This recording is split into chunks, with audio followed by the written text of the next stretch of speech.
myths are around the global warming. Let me start with a short video. In the beginning there was light, pure energy, as no matter existed. The energy was so intensive that matter could not arise, as it would immediately evaporate due to the prevailing heat. The main scientific dogma states the indestructibility of energy. So, something else had to happen that would lower the enormous temperature without destroying the energy that existed. This is how the process of expanding of the universe began.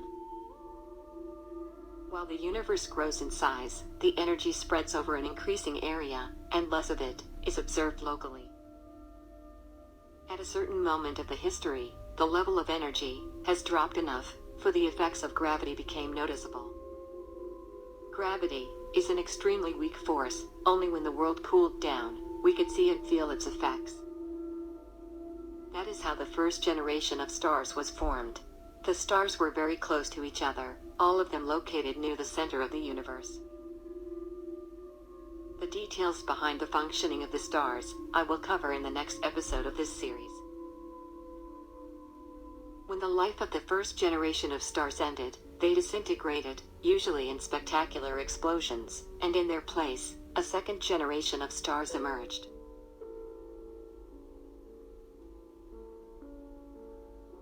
They were much more distant from each other, forming local clusters called galaxies, that continued to drift apart.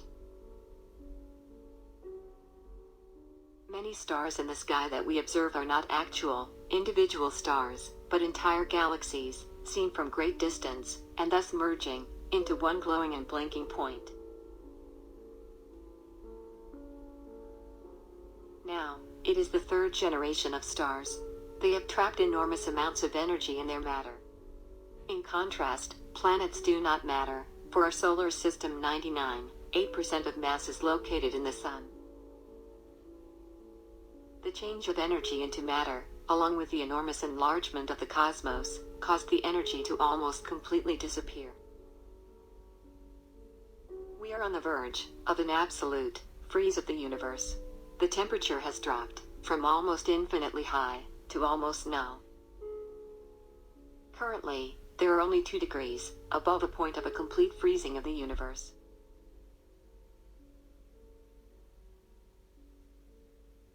Why is the entire cosmos freezing, and our planet is warming up? This is covered on another episode, where I point out the real causes of global warming, in which the impact of CO2 is only a minor element. Now, a short statement. Pollution of the atmosphere is shameful, as it is the unlimited emission of CO2. However, it is merely on the aesthetic levels, and such considerations should dominate the discussion of carbon dioxide in the atmosphere. Nobody wants to live in a smelly room.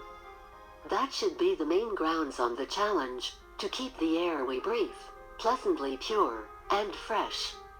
On the other hand, hiding behind artificially created arguments only trivializes this important matter. Most of the arguments in the discussion are false, or lead to opposite conclusions. That discourages masses from taking seriously care for keeping of the atmosphere clean.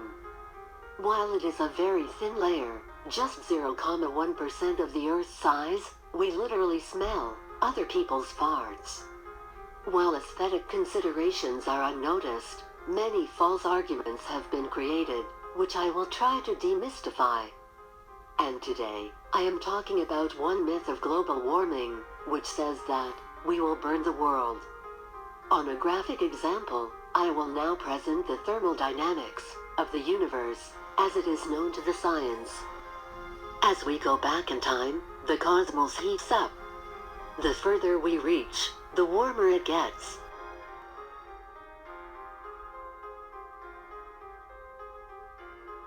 Everything melts, compounds break down, electrons break away from the atomic nuclei. Up to a point when the temperature becomes so high that even the atoms themselves evaporate. At that moment, there is a sharp rise in temperature, referred to as inflation, although hyperinflation would be more representative here. In a world devoid of matter, the rise in temperature begins to lose its meaningful limits, and is almost unimaginable. There is a limit, however, and it is very surprising.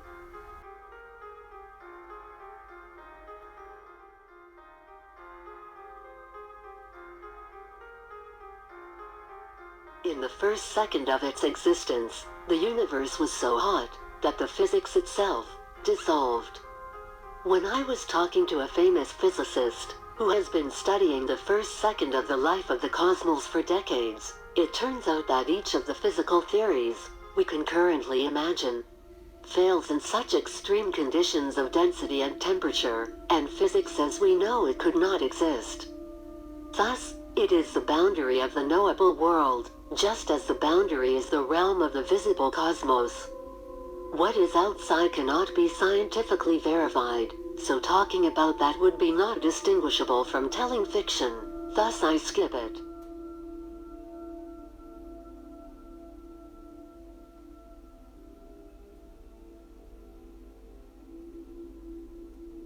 However, going back in time, we know 14 billion years of cosmos history, and we can reasonably predict many years to come. There is a number of evidence supporting these calculations, and the fate of an empty and cold universe seems inevitable. It is obvious now that the warming is temporary, even momentary in cosmic stretch of time. People have always been afraid of the cold and the dark. It seems understandable, knowing the fate that awaits us. Moreover, there is no scientist denying so-called the arrow of time. The direction of change in the universe cannot be reversed. Thus, nothing can prevent the world from freezing. It is surprising that a group of panicking, phobic individuals have succeeded in inverting the complete context of the thermal evolution, in addition to implanting into the whole of society the anxiety and fear of heat. One of the most obvious arguments supporting the observation of the gradual freezing of the universe, although always visible to everyone, turned out to be understandable only 100 years ago.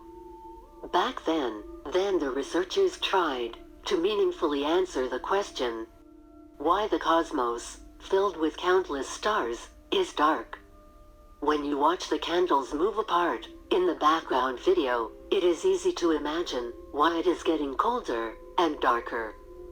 Despite each star being hot and full of energy, the amount of space that it has to cover expands.